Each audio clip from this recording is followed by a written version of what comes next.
इस वीडियो में हम लोग ग्रेविटेशन चैप्टर का लेक्चर नंबर 2 कवर करेंगे। उम्मीद करता हूं कि आपने लेक्चर नंबर 1 देख लिया होगा, उसके बाद ही आप लेक्चर नंबर 2 पर आए हैं।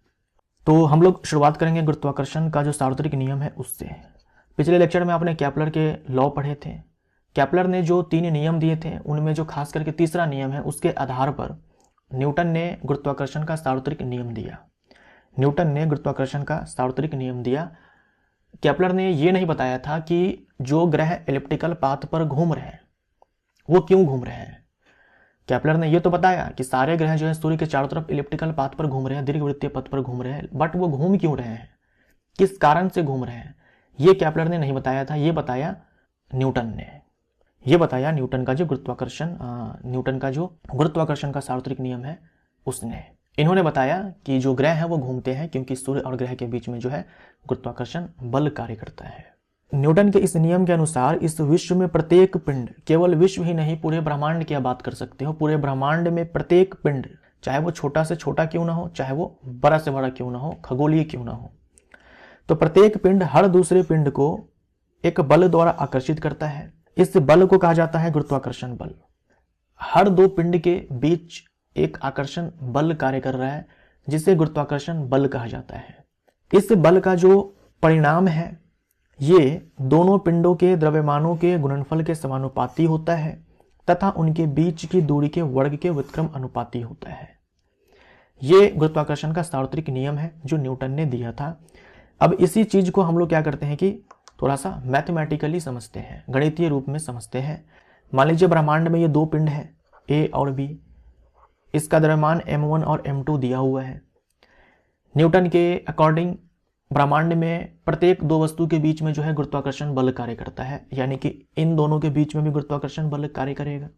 तो ये गुरुत्वाकर्षण बल आखिर होगा कितना, हम निकालेंगे कैसे। तो न्यूटन ने जो अपना नियम दिया उसके अकॉर्डिंग जो भी बल इन दोनों के बीच में काम कर रहा है, गुरुत्वाकर्षण बल, आकर्षक बल जो काम कर रहा है, वो बल जो है समानुपाती है इन दोनों के द्रव्यमानों के गुणनफल के, यानी कि प्रोडक्ट के, और जो इनके बीच की दूरी है उसके वर्ग के व्युत्क्रम अनुपाती है।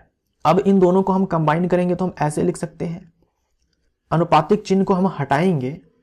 जब इस अनुपातिक चिन्ह को हटाएंगे तो अनुपातिकता स्थिरांक आता है, प्रोपोर्शनैलिटी कांस्टेंट आता है। यहां पर जो प्रोपोर्शनैलिटी कांस्टेंट है, अनुपातिकता स्थिरांक है, वो है कैपिटल जी। तो हमारा फॉर्मूला जो है ये निकल करके आता है जो गुरुत्वाकर्षण का सार्वत्रिक नियम है उससे। वेरी वेरी इंपॉर्टेंट, ये आपको अच्छे से कंठस्थ करके रखना है। F is equal to G m1 m2 by R square. m1 है मास, m2 है मास, और ये r है। दोनों मास के बीच जो डिस्टेंस है वो, यानी दोनों वस्तुओं के बीच जो डिस्टेंस है वो।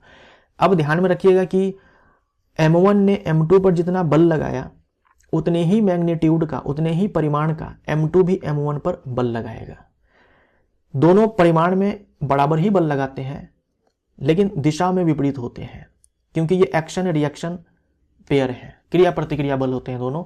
m1 m2 पर जितना बल लगाएगा वही बल m2 m1 पर लगाएगा। कभी भी ऐसा नहीं होगा कि गुरुत्वाकर्षण बल जो है दो वस्तुओं के बीच में लगे और वो दोनों ही एक दूसरे को धक्का दे रहे हैं, कभी भी ऐसा नहीं होगा। गुरुत्वाकर्षण बल जिन दो वस्तुओं के बीच में लगता है वो एक आकर्षक बल होता है, अट्रैक्टिव फोर्स होता है। अब देखो यहाँ लिखा हुआ व्युत्क्रम वर्ग नियम। व्युत्क्रम वर्ग नियम, व्युत्क्रम का मतलब तो ये जो व्युत्क्रम अनुपाती है वो है, और वर्ग का मतलब जो r का वर्ग किया हुआ है, जो बीच की दूरी है उसका वर्ग किया गया है। तो हम बोलते हैं कि जो गुरुत्वाकर्षण बल है वो व्युत्क्रम वर्ग नियम का पालन करता है।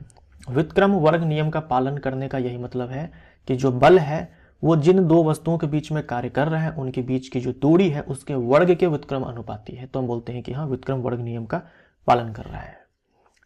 जैसे दो चार्ज के बीच में जो बल कार्य करता है जिसे हम लोग बोलते हैं इलेक्ट्रोस्टैटिक फोर्स, स्थिर वैद्युत बल। जैसे मान लीजिए कि ये एक चार्ज Q1 है, ये एक चार्ज Q2 है, इनके बीच की दूरी r है। तो यहाँ पर जो इलेक्ट्रोस्टैटिक फोर्स होता है ये भी व्युत्क्रम अनुपाती होता है जो इनके बीच की दूरी है उसके वर्ग के। तो हम बोलते हैं कि जो स्थिर वैद्युत बल है वो भी व्युत्क्रम वर्ग नियम का पालन करता है। जो इलेक्ट्रोस्टैटिक फोर्स है वो भी इनवर्स स्क्वायर लॉ को फॉलो करता है। तो ये सब हम लोगों ने ऑलरेडी चर्चा किया हुआ है। जो इलेक्ट्रिसिटी का पहला चैप्टर है उसमें ही हम लोगों ने इन दोनों में अंतर को समझा था।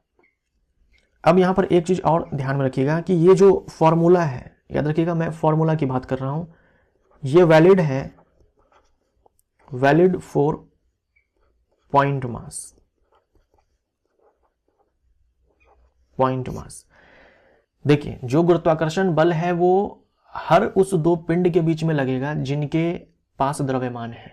गुरुत्वाकर्षण बल हर उस दो पिंड के बीच में कार्य करेगा जिनके पास द्रव्यमान है। लेकिन ये जो फॉर्मूला है ये केवल पॉइंट मास के लिए ही वैलिड है।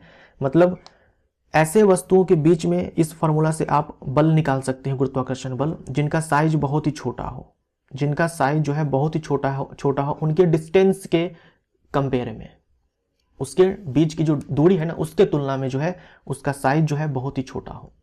अगर मान लीजिए बड़े साइज के वस्तुएं हैं, उन्हें आपने कम दूरी पर रखा हुआ है, तो आप इस फॉर्मूले का इस्तेमाल नहीं कर पाएंगे। बल तो लगेगा, इनके बीच में गुरुत्वाकर्षण बल है। मैं इस फॉर्मूले की बात कर रहा हूं कि ये फॉर्मूला जो है केवल पॉइंट मास के लिए वैलिड है। पॉइंट मास का मतलब होता है कि वस्तु का साइज जो है ना उनके बीच की दूरी की तुलना में बहुत कम हो, इतना कम हो जैसे पॉइंट है। जैसे पृथ्वी से स्टार को देख लो आप, स्टार साइज में बहुत बड़े होते हैं, तारे जो होते हैं साइज में बहुत बड़े होते हैं, लेकिन वो हमसे इतनी दूरी पर है, पृथ्वी से इतनी दूरी पर है कि वो हमें पॉइंट नजर आता है। वो तारा जो है हमें एक बिंदु के बराबर नजर आता है। तो यही चीज मैं आपको समझाना चाह रहा हूं यहां पर कि अगर वस्तु का जो साइज है वो उनके बीच की दूरी की तुलना में बहुत ही कम है, इतना कम है कि पॉइंट हमें वो नजर आए, तो हम इस फॉर्मूले का इस्तेमाल कर पाएंगे। अगर साइज में बहुत बड़े हैं, पास पास रखे हैं, तो ये फॉर्मूला जो है हम डायरेक्ट अप्लाई नहीं कर सकते हैं। बट जो गुरुत्वाकर्षण बल है वो हर केस में लागू होगा, चाहे वो वस्तु का साइज कुछ भी हो। द्रव्यमान बस होना चाहिए तो गुरुत्वाकर्षण बल अवश्य कार्य करेगा। अब इस फॉर्मूले में ये जो कैपिटल जी है इसे कहा जाता है सार्वत्रिक गुरुत्वाकर्षण नियतांक, यूनिवर्सल ग्रेविटेशनल कांस्टेंट, या फिर इसी को हम लोग गुरुत्वीय नियतांक बोल देते हैं, ग्रेविटेशनल कांस्टेंट सिंपली बोल देते हैं। लेकिन ये जो ग्रेविटेशनल कांस्टेंट है ये यूनिवर्सल कांस्टेंट है, सार्वत्रिक नियतांक है। सार्वत्रिक कहने का मतलब ये हुआ कि पूरे ब्रह्मांड के लिए कांस्टेंट है। इस बात से कोई फर्क नहीं पड़ता है कि आप कहां पर चले जाते हो, मंगल ग्रह पे चले जाते हो, चांद पे चले जाते हो, अंतरिक्ष में कहीं भी चले जाते हो, ब्रह्मांड में कहीं भी घूम जाते हो, पानी में चले जाते हो, तेल के अंदर 2 मास को रख दो, कहीं पर भी रख दो, इसका जो मान है वो नियत है, पूरे ब्रह्मांड के लिए नियत है। और इसका जो मान है देख लो, ये होता है 6.67 इंटू 10⁻11 न्यूटन मीटर स्क्वायर पर किलोग्राम स्क्वायर। एकदम कंठस्थ कर लो, डायरेक्ट एग्जाम में पूछा जाता है और बहुत बार पूछा जाता है, यूनिट के साथ पूछा जाता है। कभी कभी तो केवल यूनिट पूछ लिया जाता है कि यूनिट क्या होता है, यूनिट के साथ आप ध्यान में रखेंगे। वैसे ये फॉर्मूला अगर आपको याद रहेगा तो यूनिट आप निकाल लेंगे। इस मान को कैलकुलेट किया था सबसे पहले हेनरी कैवेंडिश नाम के वैज्ञानिक ने। मैंने आपसे कहा कि माध्यम पर ये जो जी का मान है ये निर्भर नहीं करता है, पूरे ब्रह्मांड के लिए ही नियत है, कांस्टेंट है। ये जो गुरुत्वाकर्षण का सार्वत्रिक नियम है या फिर बोल दो जो गुरुत्वाकर्षण बल है उसका क्या महत्व है। गुरुत्वाकर्षण बल के कारण ही हम पृथ्वी से बंधे हुए हैं, आज हम पृथ्वी पर टिके हुए हैं तो गुरुत्वाकर्षण बल के कारण। जो हमारे पृथ्वी के चारों तरफ हमारा वायुमंडल है इसके पीछे भी कारण है गुरुत्वाकर्षण बल। पूरे वायुमंडल पर जो है गुरुत्वाकर्षण बल कार्य कर रहा है, पृथ्वी पूरे वायुमंडल को जो है अपनी ओर, अपनी केंद्र की ओर खींच रही है, जिससे ये वायुमंडल जो है पृथ्वी के चारों तरफ जकड़ा हुआ है। पृथ्वी के चारों ओर चंद्रमा की गति जो है वो गुरुत्वाकर्षण बल के कारण ही संभव है, या फिर सूर्य के चारों ओर जो पृथ्वी घूम रही है गुरुत्वाकर्षण बल के कारण ही घूम रही है। चंद्रमा और सूर्य के कारण जो ज्वार भाटा जो आता है वो भी गुरुत्वाकर्षण बल के कारण ही आता है। जब चंद्रमा जो है पृथ्वी के काफी समीप आ जाता है, क्लोज आ जाता है, तब क्या होता है कि जो चंद्रमा के द्वारा आकर्षण बल लगाया जाता है पृथ्वी पर जो भी वस्तु है उसके ऊपर, उसका मान ज्यादा हो जाता है, दूरी कम हो जाती है, तो जो आकर्षण बल चंद्रमा लगा रहा है पृथ्वी पे उसका मान बढ़ जाता है। तो समुद्र में जो पानी है उसके ऊपर आकर्षण बल ज्यादा कार्य करता है, तो चंद्रमा की तरफ अट्रैक्ट होता है पानी, जिससे ये ज्वार भाटा आता है।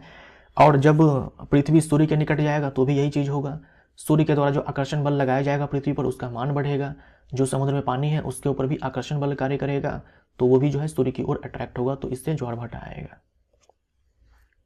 गुरुत्वाकर्षण बल की विशेषताएं हम लोग देखते हैं, वेरी वेरी इंपॉर्टेंट। ब्रह्मांड में प्रत्येक 2 वस्तुओं के बीच में कार्य करता है, चाहे वो वस्तु कितना भी छोटा क्यों ना हो, कितना भी बड़ा क्यों ना हो। अट्रैक्टिव फोर्स है, हमेशा जिन 2 वस्तुओं के बीच में कार्य करता है वो एक दूसरे को अट्रैक्ट करते हैं। नेचर का सबसे कमजोर बल है, हम लोगों ने पिछले चैप्टर में भी देखा था। 2 वस्तुओं के बीच उपस्थित माध्यम पर निर्भर नहीं करता है, इस बात से कोई फर्क नहीं पड़ता है कि जो 2 वस्तु है उनके बीच में क्या है, कौन सा माध्यम है। मेरे और आपके बीच में बहुत सारी चीजें हैं, बट मेरे और आपके बीच में भी गुरुत्वाकर्षण बल कार्य कर रहा है। आपके और आपके घर में जितनी भी वस्तुएं रखी हुई है सब के बीच में गुरुत्वाकर्षण बल कार्य कर रहा है।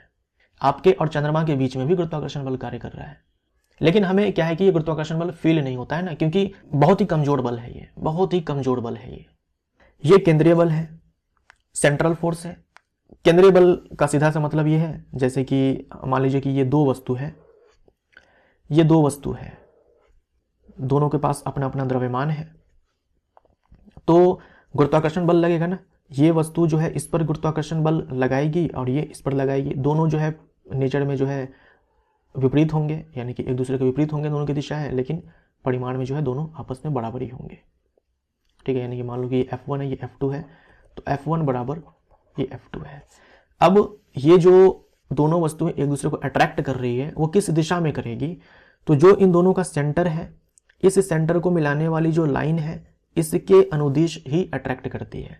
मीन्स ऐसा नहीं होगा, जैसे अट्रैक्शन फोर्स अगर काम कर रहा है तो ऐसा भी हो सकता है ना कि ये M2 जो है इस पर ऐसे बल लगाए, इस दिशा में लगाए, ये जो M1 है इस M2 को जो है इस दिशा में बल लगाए। अट्रैक्ट ही करना है ना, तो ऐसे भी तो अट्रैक्ट होकर के आ सकती है ना वस्तु, और ये वस्तु ऐसे भी अट्रैक्ट होकर जा सकती है, ऐसे भी जा सकती है इसके पास। लेकिन होगा क्या, इन दोनों का जो सेंटर है, इनको मिलाने वाली जो लाइन है, इस लाइन के अनुदिश ही ये बल कार्य करता है, इस बल की दिशा होती है। अगर ये वस्तु अट्रैक्ट होकर इधर जाएगी भी तो इसके सेंटर की तरफ जाएगी, इस लाइन के अलाउंग। तो ये होता है सेंट्रल फोर्स का मतलब। द्रव्यमान रखने वाले किन्हीं भी दो पिंडों के बीच में ये बल कार्य करेगा, नो मैटर साइज क्या है। फॉर्मूले के लिए मैंने आपसे बताया था, जो फॉर्मूला है वो पॉइंट मास के लिए वैलिड है, बट जो ये बल है ये किन्हीं भी दो पिंड के बीच में कार्य करेगा अगर उनके पास मास है तो, और मास तो हर पिंड के पास होता ही है। क्रिया प्रतिक्रिया बल है, दोनों वस्तुएं जो एक दूसरे के ऊपर गुरुत्वाकर्षण बल लगा रहे हैं वो मैग्नीट्यूड में बराबर होते हैं बट डायरेक्शन में अपोजिट होते हैं। अब देखिए, जब पृथ्वी किसी वस्तु को अपनी ओर आकर्षित करती है तो इस आकर्षण बल को गुरुत्वीय बल कहते हैं। इंग्लिश में इसे भी ग्रेविटेशनल फोर्स ही कहते हैं। हिंदी में गुरुत्वीय बल बोल देते हैं, गुरुत्वाकर्षण बल की जगह पर गुरुत्वीय बल बोल देते हैं। अब न्यूटन का जो सेकंड लॉ है हम जानते हैं उससे कि अगर बल लगता है किसी वस्तु पर तो वेग में परिवर्तन होता है, जिसके कारण जो है त्वरण उत्पन्न होता है। अगर किसी वस्तु पर बल लगा मतलब क्या हुआ, उसके वेग में परिवर्तन होगा और त्वरण उत्पन्न होगा। तो अगर किसी वस्तु पर गुरुत्वाकर्षण बल लग रहा है, अगर किसी वस्तु पर, खास करके पृथ्वी जो है गुरुत्वाकर्षण बल किसी वस्तु पर लगा रही है, पृथ्वी जो गुरुत्वीय बल जो है लगा रही है किसी वस्तु के ऊपर, उसके कारण भी त्वरण उत्पन्न होगा। तो पृथ्वी जो गुरुत्वाकर्षण बल लगा रही है, जो गुरुत्वीय बल लगा रही है, उसके कारण अगर वस्तु में त्वरण उत्पन्न हुआ है तो उस त्वरण को हम लोग एक स्पेशल नाम दे देते हैं, गुरुत्वीय त्वरण। यानी पृथ्वी के गुरुत्वीय बल के कारण जो वस्तु में त्वरण उत्पन्न हो गया उसे हम लोग गुरुत्वीय त्वरण कहते हैं। बहुत ही सिंपल है, क्योंकि हमने स्पेशल नाम दिया है तो उसको डिनोट करने के लिए भी हम लोग एक स्पेशल लेटर का इस्तेमाल करते हैं और वह स्मॉल जी। याद रखिएगा, कैपिटल जी नहीं है, कैपिटल जी जो है वो यूनिवर्सल ग्रेविटेशनल कांस्टेंट है और यह एक्सेलरेशन ड्यू टू ग्रेविटी, इसे जी से निरूपित किया जाता है। चंद्रमा का द्रव्यमान जो है लगभग इतना किलोग्राम होता है, 7 × 10⁻22 किलोग्राम। और चंद्रमा की जो त्रिज्या है वो है 1740 किलोमीटर। चंद्रमा की ये जो त्रिज्या है वो है 1740 किलोमीटर और पूरा जो द्रव्यमान है वो है 7 × 10⁻22 किलोग्राम। एग्जाम में जो सबसे ज़्यादा पूछा जाता है वो है ये, डायरेक्ट एग्जाम में पूछा जाता है, पृथ्वी का जो द्रव्यमान है वो लगभग इतना है 6 × 10⁻24 किलोग्राम, और जो पृथ्वी की त्रिज्या है वो है 6400 किलोमीटर। 6400 किलोमीटर, यानी अगर हमें इसे मीटर में कन्वर्ट करना होगा तो हम क्या करेंगे, 1000 से मल्टीप्लाई करेंगे, इतना मीटर। तो एग्जाम में ये बहुत पूछा जाता है, तो इसको आप ध्यान में रखिएगा। चंद्रमा के बारे में अगर आप नहीं भी ध्यान में रखते हो तो कोई दिक्कत नहीं है, लेकिन पृथ्वी का द्रव्यमान और पृथ्वी की त्रिज्या जो है ये आपको ध्यान में रखना होगा। तो अब हम लोगों ने जो कुछ भी पढ़ा उस पर आधारित प्रश्नों को करते हैं और इस लेक्चर को एंड करते हैं। गुरुत्वाकर्षण का नियम किसने दिया, ये एग्जाम में बहुत सवाल आता है। किसने दिया, न्यूटन ने दिया। कोपरनिकस ने हीलियोसेंट्रिक मॉडल दिया था, यानी कि जो सन है वो सेंटर में है और बाकी सारे ग्रह जो है वो वृत्तीय पथ पर चक्कर लगा रहे हैं सूर्य के चारों तरफ। केपलर ने कहा कि नहीं नहीं नहीं नहीं नहीं, वृत्तीय पथ पर चक्कर नहीं लगा रहे हैं, ये चक्कर लगा रहे हैं दीर्घवृत्तीय पथ पर, इलिप्टिकल पाथ पर। लेकिन केपलर ने ये नहीं बताया कि क्यों लगा रहे हैं, ये बताया न्यूटन ने कि जो ग्रह हैं जो सूर्य के चारों तरफ चक्कर लगा रहे हैं वो गुरुत्वाकर्षण बल के कारण लगा रहे हैं। तो आंसर हमारा यहाँ पर सी हो जाएगा। हेनरी कैवेंडिश जो थे, इन्होंने कैपिटल जी का मान कैलकुलेट किया था। जो गुरुत्वाकर्षण बल का फॉर्मूला होता है उसमें जो कैपिटल जी है उसका मान इन्होंने कैलकुलेट किया था। इसका मान जो है याद रखना है 6.67 इंटू 10⁻11 न्यूटन मीटर स्क्वायर पर केजी स्क्वायर। गुरुत्वीय नियतांक का विमीय सूत्र है।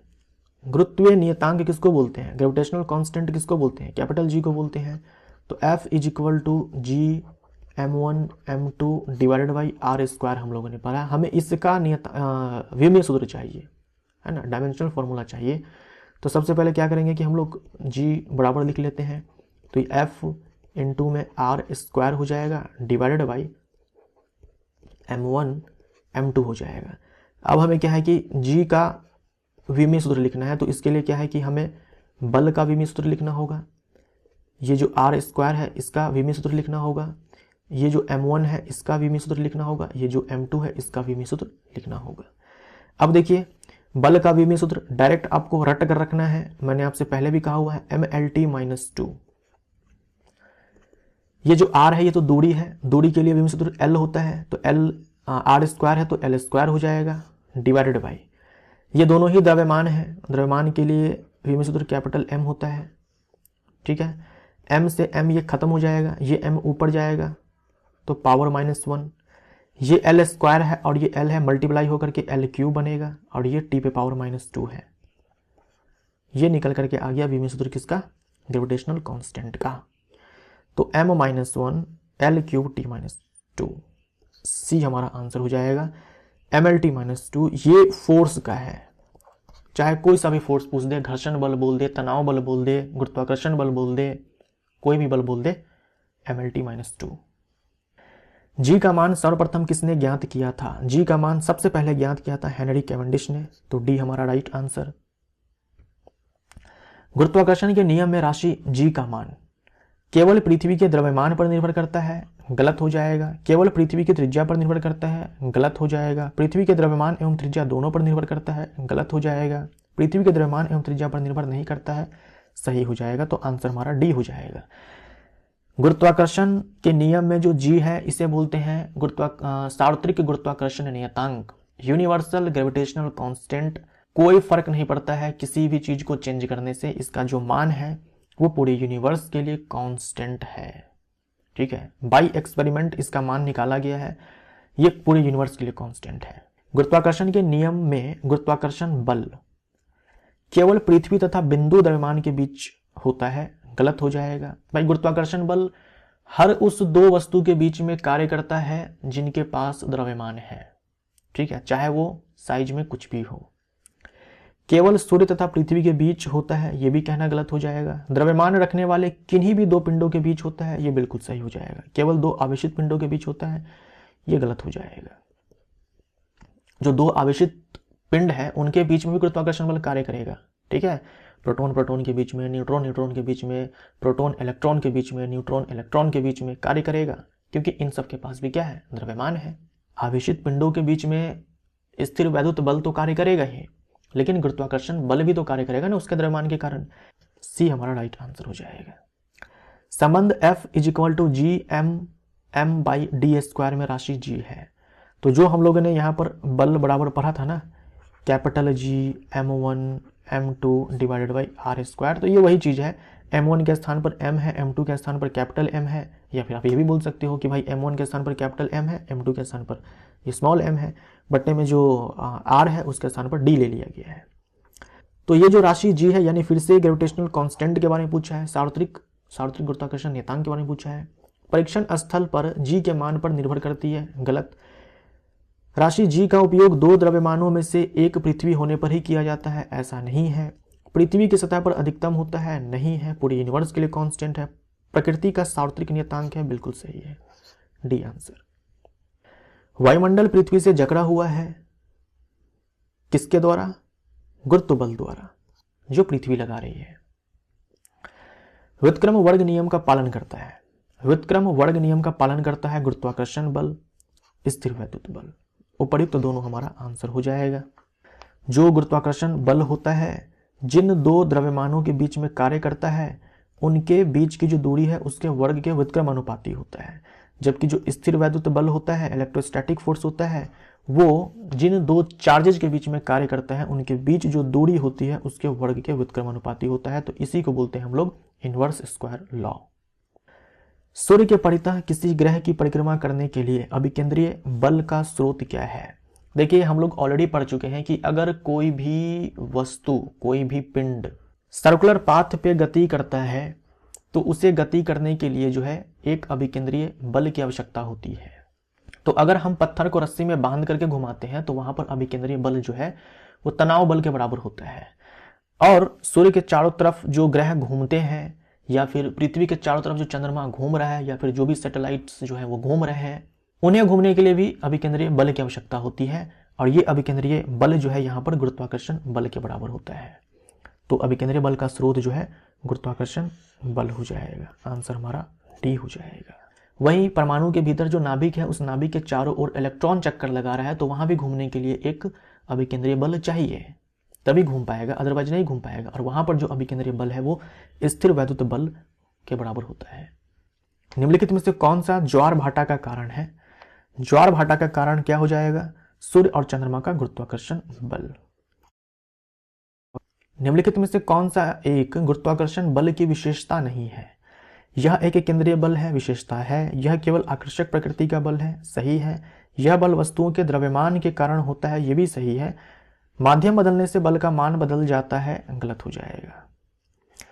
द्रव्यमान बदलोगे तो मान बदल जाएगा, वस्तुओं के बीच की दूरी बदलोगे तो मान बदल जाएगा, माध्यम बदलने से मान नहीं बदलेगा।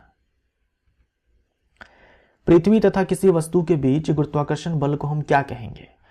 पृथ्वी तथा किसी वस्तु के बीच गुरुत्वाकर्षण बल हम लोगों ने क्या लिखा था? जैसे मैंने आपसे कहा कि न्यूटन के अकॉर्डिंग अगर किसी m द्रव्यमान के वस्तु पे बल लगता है तो उसमें त्वरण उत्पन्न हो जाता है। अगर ये बल हमारा पृथ्वी द्वारा लगाया गया गुरुत्वाकर्षण बल है तो इसी ए को हम लोग क्या बोलते हैं कि जी बोलते हैं। तो ये वो बल है जो पृथ्वी लगाती है किसी वस्तु पे। पृथ्वी जो है किसी वस्तु को अपनी ओर खींचती है, अपने केंद्र की ओर खींचती है इस बल से। इसी बल को जो है भार कहा जाता है, इसी बल को जो है भार कहा जाता है, वेट कहा जाता है। वेट को हम लोग W से डिनोट करते हैं। इसी को भार बोल दो, वजन बोल दो हिंदी में। यानी इसी Fg को जो है आप यहाँ पर mg लिख सकते हो। तो भार और कुछ नहीं, पृथ्वी और वस्तु के बीच लगने वाला गुरुत्वाकर्षण बल है। तो भार हमारा राइट आंसर हो जाएगा। कोई सेब किसी वृक्ष से पृथ्वी पर पृथ्वी व सेब के बीच गुरुत्वाकर्षण बल के कारण गिरता है। ये पृथ्वी है, ये मान लीजिए कि सेब का पेड़ है, ये सेब है। अब ये सेब जो है पेड़ से जैसे टूटेगा ये पृथ्वी पर आकर के सेब गिर जाएगा, ठीक है। तो कोई सेब किसी वृक्ष से पृथ्वी पर पृथ्वी व सेब के बीच गुरुत्वाकर्षण बल के कारण गिरता है। पृथ्वी जो है इस पर गुरुत्वाकर्षण बल लगाएगी और ये सेब नीचे आकर के गिर जाएगा। यदि पृथ्वी द्वारा सेब पर आरोपित बल का परिमाण F1 है, यानी ये जो पृथ्वी है, जो अर्थ है, ये इस पर सेब पर जो गुरुत्वाकर्षण बल अपनी ओर लगा रही है उसका जो मैग्नीट्यूड है वो F1 है, तथा सेब द्वारा पृथ्वी पर बल का परिणाम F2 है। ये जो सेब है ये भी तो गुरुत्वाकर्षण बल पृथ्वी पर लगाएगा विपरीत दिशा में, ये F2 है। तो F2 की तुलना में F1 बहुत अधिक होता है, गलत हो जाएगा। F1 की तुलना में F2 बहुत अधिक होता है, गलत हो जाएगा। F2 की तुलना में F1 केवल थोड़ा अधिक होता है, गलत हो जाएगा। F1 और F2 बराबर होते हैं, ये सही हो जाएगा, डी हमारा आंसर। क्योंकि पृथ्वी और सेब के बीच में जो गुरुत्वाकर्षण बल लग रहा है वो क्रिया प्रतिक्रिया बल है, यानी कि F1 और F2 मैग्नीट्यूड में बराबर होंगे और दिशा में विपरीत होंगे, ठीक है, दिशा में विपरीत होंगे। तो जितना बल पृथ्वी लगा रही है सेब के ऊपर उतना ही बल सेब भी पृथ्वी के ऊपर लगा रहा है, लेकिन विपरीत दिशा में। मान लीजिए पृथ्वी का गुरुत्व बल अचानक शून्य हो जाता है तो चंद्रमा किस दिशा में गति करना आरंभ कर देगा यदि उसे अन्य प्रकाशीय पिंड प्रभावित ना करे?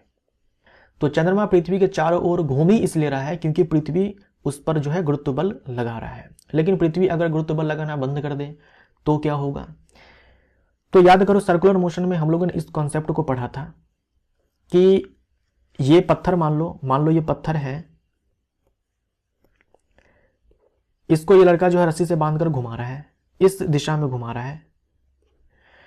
तो जब पत्थर यहां पर है तो इसके वेग की दिशा क्या है? तो हम लोग क्या करते थे, इस पर स्पर्श रेखा खींच देते थे। जब पत्थर यहां पर है तो वेग की दिशा क्या है? हम लोग इस पर स्पर्श रेखा खींच देते थे। अगर पत्थर मान लो यहां पर है तो वेग की दिशा, इस पर हम लोग स्पर्श रेखा खींचते थे। अगर पत्थर मान लो कि यहां पर है, इस समय वेग की दिशा ये है। अब क्या होगा, मान लो इस पॉइंट पे जैसे ही पत्थर इस पॉइंट पर आया, ये रस्सी जो है यहां से टूट गया, क्योंकि पत्थर जो है इस सर्कुलर पाथ पे तब तक ही घूम रहा था जब तक कि केंद्र की ओर अभिकेंद्रीय बल कार्य कर रहा था। और यहां पर रस्सी में तनाव बल जो है वही अभिकेंद्रीय बल के बराबर होता है, mv² डिवाइडेड बाई r के बराबर होता है। लेकिन अगर ये रस्सी टूट जाए तो भाई ये तनाव बल 0 हो जाएगा, यानी अभिकेंद्रीय बल 0 हो जाएगा।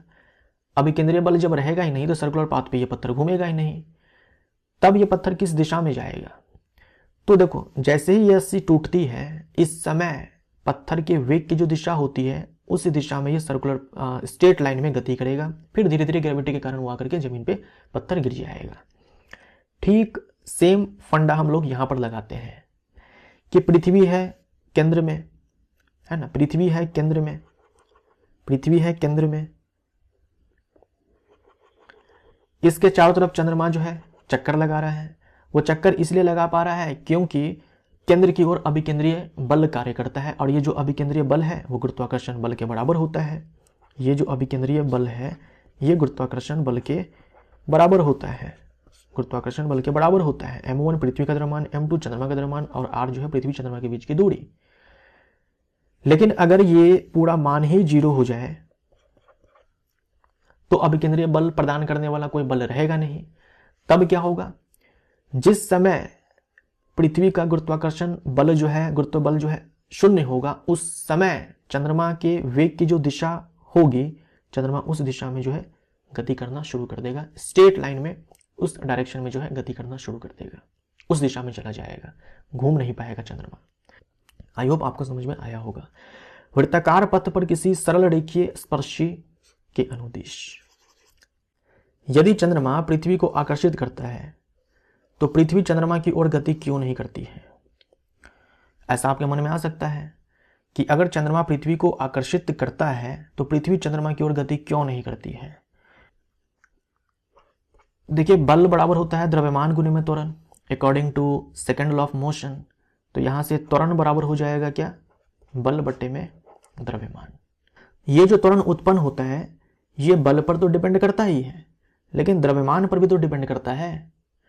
तो पृथ्वी का द्रव्यमान जो है बहुत ज़्यादा है ना, पृथ्वी का द्रव्यमान बहुत ज़्यादा है, इसीलिए जो चंद्रमा में त्वरण उत्पन्न होता है वो बहुत ही कम होता है। त्वरण अगर कम उत्पन्न हुआ है तो क्या होगा कि वेग में परिवर्तन ज़्यादा नहीं होगा, मतलब वेग जो है ज़्यादा नहीं बढ़ेगा। तो इसी कारण से जो है जो पृथ्वी है चंद्रमा की ओर गति नहीं करती है। जैसे हम लोगों ने भी सेब वाला एग्जाम्पल देखा। मान लो पृथ्वी जो है 100 न्यूटन का बल लगाती है सेब के ऊपर, तो सेब नीचे आकर के गिरने लगता है। तो सेब भी जो है 100 न्यूटन का बल पृथ्वी पर ऊपर की डायरेक्शन में लगाएगा, लेकिन पृथ्वी तो ऊपर की ओर नहीं जाती है क्योंकि पृथ्वी का द्रव्यमान बहुत ज़्यादा होता है। सेब का द्रव्यमान बहुत कम होता है, तो 100 न्यूटन काफ़ी है उसको एक्सलरेट करने के लिए, त्वरित करने के लिए। लेकिन पृथ्वी का द्रव्यमान बहुत ज़्यादा होता है तो वो 100 न्यूटन का बल जो है काफ़ी नहीं होता है कि पृथ्वी को त्वरित कर दे। हालांकि पृथ्वी में त्वरण उत्पन्न होता है क्योंकि गुरुत्वाकर्षण बल है तो त्वरण है, 0 नहीं है, लेकिन हम उसको फील नहीं कर पाते हैं। तो क्योंकि पृथ्वी का द्रव्यमान चंद्रमा से बहुत ज़्यादा है, ये सही हो जाएगा, क्योंकि पृथ्वी का द्रव्यमान चंद्रमा से बहुत ज़्यादा है। दो पिंड के बीच गुरुत्वाकर्षण बल F है। यदि एक पिंड हो जाएगा, यहाँ पर एक पिंड का द्रव्यमान 2 गुना कर दिया जाए तो गुरुत्वाकर्षण बल हो जाएगा। मान लीजिए ये एक पिंड है और ये एक पिंड है, इसका द्रव्यमान मान लो m1 है, इसका द्रव्यमान m2 है, और बीच की जो दूरी है वो r है। तो गुरुत्वाकर्षण बल बराबर क्या हो जाएगा? कैपिटल G m1 इंटू में m2 divided by r square. अब बोल ये रखा है यहाँ पर कि एक पिंड का द्रव्यमान 2 गुना कर दिया जाए, एक पिंड का द्रव्यमान 2 गुना कर दिया जाए, चाहे m1 m2 इन दोनों में से किसी को आप 2 गुना कर दो, तो क्या होगा, इस पूरे मान में 2 से मल्टीप्लाई हो जाएगा ना। अगर आप m1 के स्थान पर 2m1 डालोगे तो इस पूरे मान में 2 से मल्टीप्लाई हो जाएगा। जैसे मान लो ये है, अब इसका द्रव्यमान मान लो m1 वाले को हमने 2m1 कर दिया, ये हमारा एज इट इज रहेगा, डिस्टेंस के साथ कोई छेड़खानी नहीं करना है। तो अब ये जो f है ये चेंज हो जाएगा, मान लो इसको मैंने f डैश कह दिया, तो ये बराबर हो जाएगा कैपिटल G 2m1 इंटू में m2 divided by R square. तो ये जो f डैश है ये बराबर हो जाएगा, देख लो 2 गुने में G m1 m2 divided by R square. अब ये जो पूरा मान है इसको ध्यान से देखो, तो ये बराबर f के है, तो f डैश जो है वो 2f हो जाएगा, यानी जो पहले बल लग रहा था ना उसका 2 गुना हो जाएगा। तो डी हमारा राइट आंसर हो जाएगा। इतना करने की आवश्यकता नहीं है, ये आपको ऐसे यहाँ पर दिख जाएगा। 2 पिंडों के बीच गुरुत्वाकर्षण बल F है, यदि पिंडों के बीच की दूरी 2 गुनी कर दी जाए तो गुरुत्वाकर्षण बल हो जाएगा। अब जो गुरुत्वाकर्षण बल होता है वो दोनों पिंडों के बीच की दूरी के वर्ग के व्युत्क्रम अनुपाती होता है। तो यहाँ से क्या है कि अगर हम दूरी को 2 गुनी कर दें, अगर हम इसको r को 2r कर दें तो नीचे में क्या हो जाएगा, 1/4r²। या फिर क्या कर सकते हो, यहाँ पर ऐसे लिख सकते हो f1/f2 is equal to r2/r1। ध्यान दीजिएगा, यहाँ f1/f2 है तो यहाँ पर r2/r1 है, क्योंकि उल्टा रिलेशन है ना। अब f1 को f कहा गया है, हमें f2 चाहिए। जो r1 है उसको मैंने यहाँ पर अगर r मान लिया, या फिर r1 को आप r1 ही रहने दो, तो ये r2 जो है ये कितना हो जाएगा, 2 गुना कर दिया गया है ना यहाँ पर, तो 2r1 हो जाएगा। जो पहले था उसका डबल कर दिया गया है, इसका हम स्क्वायर चढ़ाएंगे, r1 से r1 कैंसिल आउट हो जाएगा, तो f/f2 ये हो जाएगा 4, और यहाँ से जो f2 है ये f/4 हो जाएगा। तो आंसर हमारा ए हो जाएगा। तो अगर आप बीच की दूरी डबल कर दोगे तो फोर्स पहले का 1/4 हो जाएगा, क्योंकि उल्टा रिलेशन है, और सिर्फ उल्टा रिलेशन नहीं है, वर्ग के व्युत्क्रम अनुपाती है। 2 पिंडों के बीच गुरुत्वाकर्षण बल F है, यदि पिंडों के बीच की दूरी 1/3 कर दिया जाए तो गुरुत्वाकर्षण बल हो जाएगा। तो F जो है इनवर्सली प्रोपोर्शनल टू होता है जो डिस्टेंस है उसके स्क्वायर के। तो अगर हम इस R को 3 टाइम्स कर दें, 3 गुना कर दें, तो ये जो फोर्स है वो पहले का क्या होगा, 1/9 हो जाएगा, पहले का जो है 1/9 हो जाएगा। तो आंसर क्या हो जाएगा, क्या पूछा था, पिंडों के बीच की दूरी 1/3 कर दिया जाए। अच्छा माफ करिएगा, मैंने यहाँ पर दूरी को 3 टाइम्स कर दिया है, 3 टाइम्स, यहाँ पर 1/3 करना है ना, 1/3 करना है। यहाँ पर जो ये जो r है ना इसको 1/3 करना है, पहले का 1/3 कर देना है, पहले अगर r था तो बाद में r/3 कर देना है। तो अगर आप दूरी कम करोगे, दोनों पिंडों को पास में लेकर के आओगे तो बल का मान बढ़ेगा, और अगर आप पहले का 1/3 कर दोगे डिस्टेंस, तो ये जो है ये पहले का 9 टाइम्स हो जाएगा। ठीक है, अगर आपको समझ में नहीं आ रहा है तो आप इस वाले रिलेशन पर बना सकते हो जो हम लोगों ने पिछला सवाल देखा था। सारे मान को जो है इस पर डालो और बनाओ। r1 के स्थान पर आप r1 ही रहने दो, r2 के स्थान पर r1/3 हो जाएगा। ठीक है, f1 के स्थान पर f हमें दिया हुआ है तो f2 निकाल कर देखना, ये 9 टाइम्स हो जाएगा, यानी कि 9f हो जाएगा। 2 पिंडों के बीच गुरुत्वाकर्षण बल F है, यदि दोनों पिंडों का द्रव्यमान 2 गुना कर दिया जाए तो गुरुत्वाकर्षण बल हो जाएगा। तो जो बल है वो समानुपाती होता है जो दोनों पिंड होते हैं उसके द्रव्यमान के। अगर हम इस दोनों का मान डबल कर दें, m1 को 2 m1 कर दे, m2 को 2 m2 कर दे, तो बल पहले का 4 गुना हो जाएगा, है ना, 2 गुने में 2 4 गुना हो जाएगा, तो 4f हो जाएगा। 2 पिंडों के बीच गुरुत्वाकर्षण बल F है, यदि दोनों पिंडों के द्रव्यमान उनके बीच की दूरी को समान रखते हुए आधे कर दिए जाए।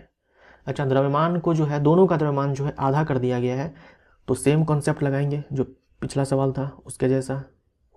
ये समानुपाती होता है किसके, m1 गुने में m2 के। अब m1 m2 को आधा कर दिया गया है, पिछले वाले में क्या था, दोनों को डबल किया गया था, यहाँ पर आधा कर दिया जाएगा, इसको भी m1/2 और इसको भी m2/2, इसे m1/2 कर दिया जाएगा, इसे m2/2 कर दिया जाएगा, तो जो बल है वो पहले का 1/4 हो जाएगा। ये हमारा आंसर। डिस्टेंस के साथ कोई छिड़कानी यहाँ पर नहीं किया गया है। पृथ्वी की त्रिज्या लगभग कितनी है, पृथ्वी की त्रिज्या 6400 किलोमीटर है, सी हमारा आंसर। पृथ्वी का द्रव्यमान लगभग कितना है, पृथ्वी का द्रव्यमान लगभग है 6 × 10⁻24 किलोग्राम। तो यहां पर हमारा लेक्चर नंबर 2 जो है कंप्लीट होता है, समाप्त होता है। लेक्चर नंबर 3 में हम लोग मिलते हैं। Thank you so much.